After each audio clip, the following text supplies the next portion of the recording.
আসসালামু আলাইকুম। আজকে এই লাড়ুর রেসিপি আপনাদের লাগে শেয়ার করবো। আর এই লাড়ুটা বানাইছে চাল ভাজা দিয়া।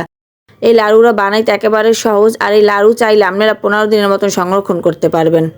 বাচ্চারা এই লাড়ুটা খাইতে অনেক পছন্দ করবে। এই লাড়ু বানানোর লগে মেজারমেন্ট কাপের 2.5 কাপ নিয়েছি চাল ভাজা।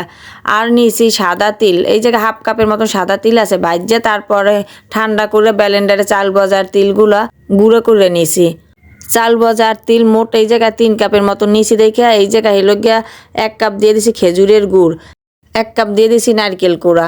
এখন গুড় আর নারকেল ভালো করে মিশাই নিমু। যেই সময় হালকা একটু আঠা লইবে এই সময় দিয়ে দিমু এই জায়গায় চাল ভাজা গুঁড়োগুলো দিয়ে আমরা একটা স্প্যাচুলা দিয়ে ভালো করে লাড়িয়ে চাড়িয়ে মিশাইয়ে নিমু। আপনার কোথায় সাদা তিলটা না থাকলে সাদা তিল না দিলেও হইবে, কিন্তু তিলটা দিলে খাইতে একটু বেশি ভালো লাগে।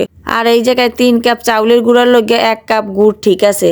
চুলা বন্ধ করার একটু আগে এই জায়গায় সামান্য কিছু নারকেল কোড়া দিয়ে আবারও ভালো করে একটু মিশাই নেব। কিছুটা নারকেল কোড়া এখন দিয়ে দিছি দেখে নাড়ুটা দেখতে একটু বেশি সুন্দর দেখাইবে, কিছুটা সাদা দেখাইবে। 2 হাতে একটু ঘি মাখিয়ে নিমু। এখন এই যে হাতের মুঠ এরম করে একটু চাপ দিয়ে নিয়ে এরপর 2 হাতের তালুতে নিয়ে গোল করে নিমু। এরম করে সবগুলো লাড়ু বানাইয়ে নিছি। আপনারা চাইলে ছোট বড় আপনাকে মন মতন বানাইতে পারেন। তৈরি হয়ে গেছে চাল ভাজার লাড়ু। আপনারাও চাইলে বাসায় এইভাবে ট্রাই করে দেখতে পারেন। এই সহজ লাড়ু রেসিপিটা ভালো লাগলে লাইক কমেন্ট শেয়ার করেন। আল্লাহ হাফিজ। আসসালামু আলাইকুম।